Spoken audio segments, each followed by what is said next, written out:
Oke, setelah pada pembahasan sebelumnya yaitu terkait dengan cakra solar plexus, maka di atas dari cakra solar plexus itu adalah cakra dada atau cakra jantung. Istilah lainnya adalah cakra anahata. Cakra anahata. Nah, simbolnya seperti ini. Warnanya hijau dan punya 12 daun. Nanti kalau sedang berputar seperti lingkaran yang berwarna hijau dan bersinar dengan sinar hijau. Itu cakra anahata atau cakra jantung. Untuk lokasinya sendiri seperti namanya itu ada di dada. Tepatnya adalah di tengah-tengah dada. Artinya adalah di antara dua puting.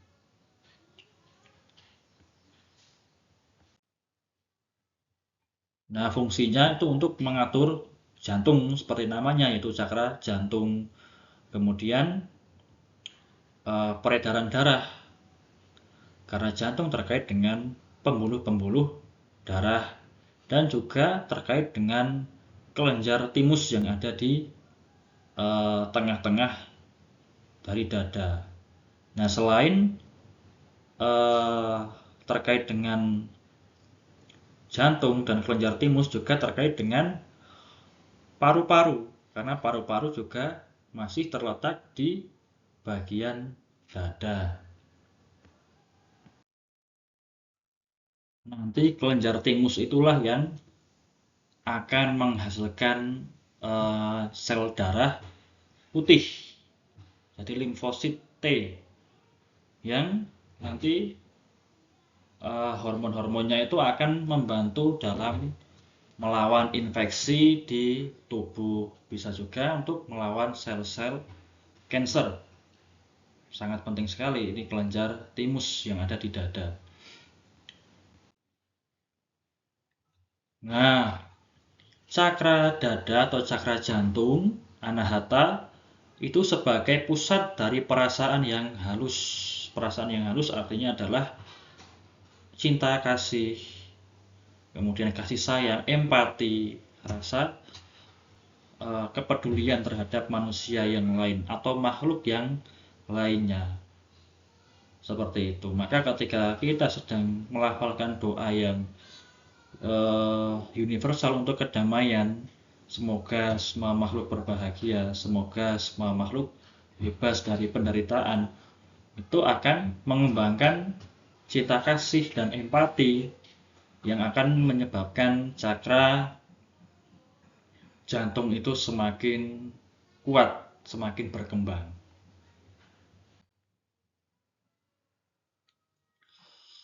Nah, kemudian ketika cakra jantung itu terbuka, itu membuat orang itu jadi lebih empati, lebih memahami dan bisa merasakan kondisi maupun perasaan orang lain.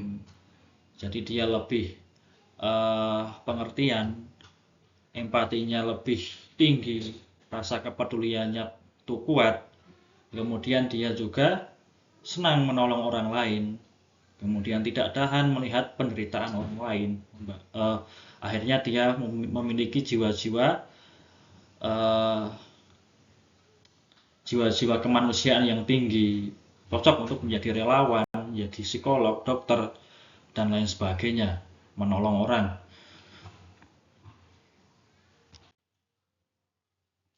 Dan menjadikan individu itu menjadi individu yang welas asih, penuh kasih sayang, halus, kemudian menjadi orang yang pemaaf.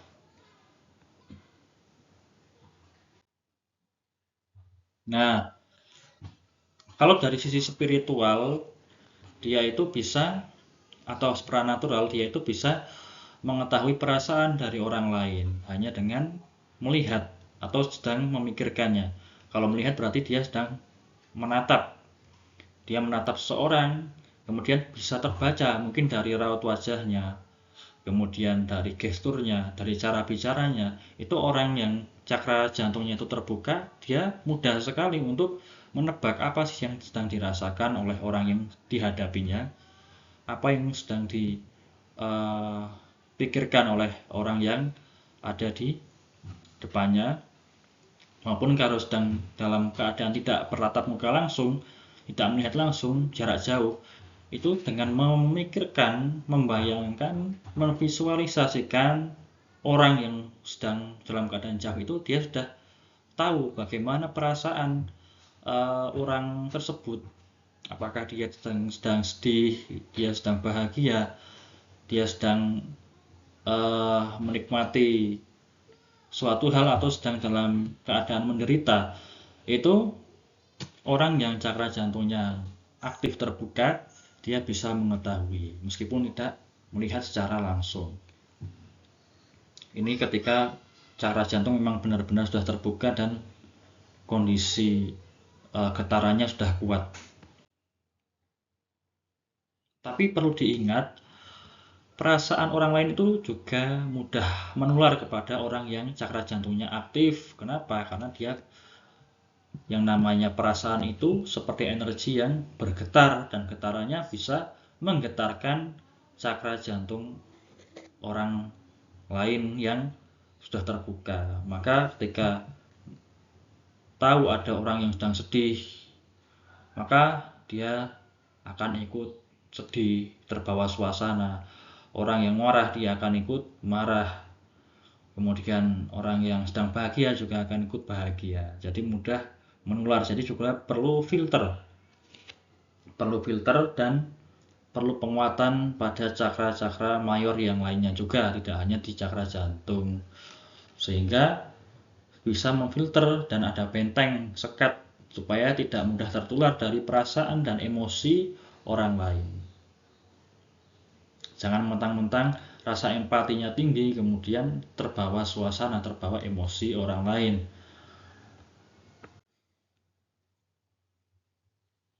Nah, kemudian kalau terganggu cakra jantung atau cakra dada, ya tentu akan menyebabkan penyakit jantung, penyumbatan di pembuluh darah jantung, kemudian irama jantung yang tidak teratur. Bisa juga pada peredaran darah mengalami suatu permasalahan, ada plak-plak yang menyumbat pembuluh darah. Selain jantung dan darah, berarti di paru-paru, sebagaimana orang yang asma, yang bronkitis, TBC, kemudian orang yang terganggu di kelenjar timusnya, itu terkait dengan gangguan pada cakra jantung atau cakra anahata.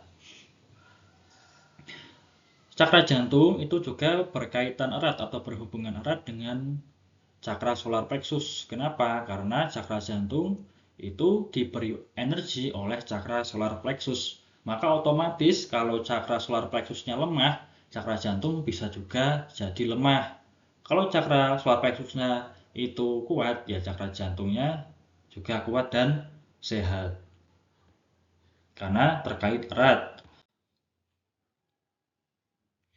Begitu juga orang yang memiliki penyakit-penyakit di jantung, biasanya dia juga terganggu pada cakra solar plexusnya, karena antara cakra jantung dan cakra solar plexus itu sangat berkaitan, berhubungan secara erat. Nah, kalau cakra jantung yang belakang itu yang terkait dengan paru-paru.